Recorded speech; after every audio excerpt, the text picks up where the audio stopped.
Саламатсыздар ма достар, менің аты жөнім Спанкулов Маулен, мен заңгермін. Біздің бүгінгі видеомыздың тақырыбы Telegram арқылы пособияға, яғни 42.500 теңгеге қалай заявка тастау керек екендігін мен сіздерге осы видеода көрсетіп кетемін. Ең алдымен қазіргі кезде осы 42.500 еңбек.kz сайтының дұрыс істемеуіне байланысты және сол сайттың көптеген қателіктерінің пайда болуына байланысты мен сіздерге осы Telegram каналына өтіп, сол жерден заявка бергендігіңіз дұрыс екендігін осы видеода көрсетемін. Соған байланысты мемлекет қазіргі кезде 17 Telegram канал осы жасаған болатын. Осы Қазақстан Республикасы бойынша осы 17 Telegram каналды мен осы видеомның астында ссылка ретінде қалдырып кететін боламын. Қазіргі кезде әр азамат осы 17 каналдың әр біреуіне кіріп заявкаларыңызды жібере берсеңіздер болады. Сіз мысалы Алматы қаласында тұрсаңыз, Ақтөбенің қаласының Telegram каналына кіріп, сол жерден заявкаңызды жібере берсеңіздер болады. Бұл жерден ешқандай проблема туындамайды. Мен сіздерге қазір Telegram приложениясына өтпей бұрын сіздерге айтып кеткім келеді. Сіздер осы видеоны көріп болғаннан кейін менің YouTube каналыма подписка жасасаңыз, бүкіл заңда өзгеріп жатқан өзгерістерге, жаңалықтардың барлығына, осының барлығын өздеріңіз біліп жүресіздер менің YouTube каналым арқылы.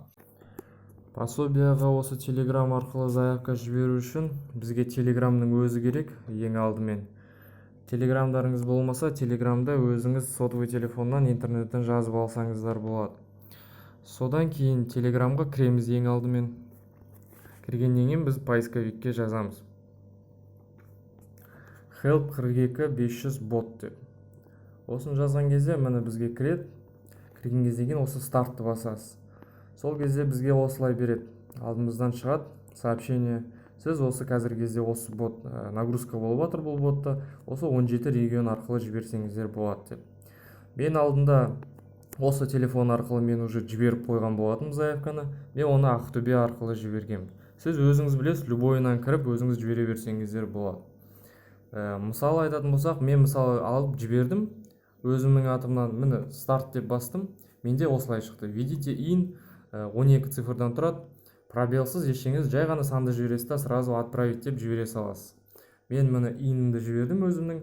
Инді жібергеннен кейін маған өзімнің мейлімді жібер деп маған сообщение келді.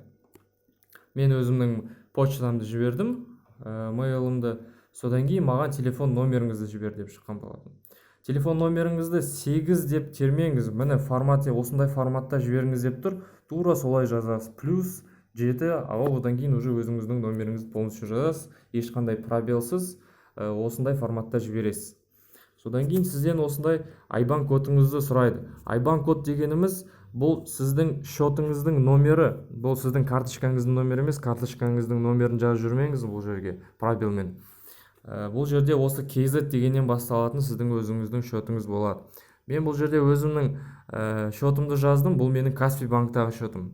Мен негіз басқа банктармен қолданбай, мен пока что тек қана осы Каспий банкпен қолданғаннан кейін, мен Каспий банктың IBAN шотын қалай көру керек екендігін мен негізі алдыңғы видеоларда айтып кеткен болатын. Осы сіз өзіңіздің шотыңызды жазғаннан кейін, сізде осындай данныйларыңыздың бәрін сізден жинап алып, сізге көрсетеді. Осы данныйларыңыздың бәрін өзіңіз тексеріп шығыңыздар. Ешқай жерден қателік жіберіп қоймаңыздар. Ана IBAN шоттағы S-тің орнына 0 жазып жіберіп, орысша S жазып жіберіп, және тағы басқа бір қатыр жүрмеңіздер.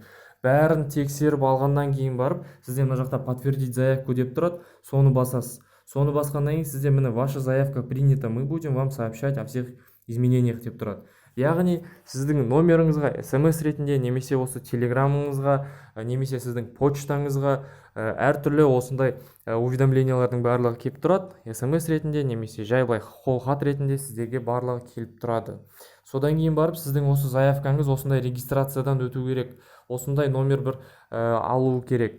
Егер сізде ешқандай жауап келмей жатса сіздің заявкаңыздан, сіздер прямиком өзіңіз осы акиматқа звондап, мен осындай заявка жіберген болатынмын. Мен қай жерге хабарласам болады, именно қай управлениеға қазір осы телеграммен айналысатын. Соларға звондап, менің мысалы заявкамның номері осындай деп, солардан уже өзіңіздің заявкаңыздың статусын сұрап біліп отырсаңыздар болады. Назар аударғандарыңызға рахмет. Осы видеоның ссылкасының астында мен өзімнің WhatsApp-ның чатымды қалдырам. Сол жаққа кіріп, өзіңіздің белгілі бір туындаған сұрақтарыңыз, түсінбегендеріңіз болса, онда менің WhatsApp-ыма жазып, менен өзіңіздің толық бір кеңестеріңізді алсаңыздар болады. Назар аударғандарыңызға рахмет. Сау болыңыздар.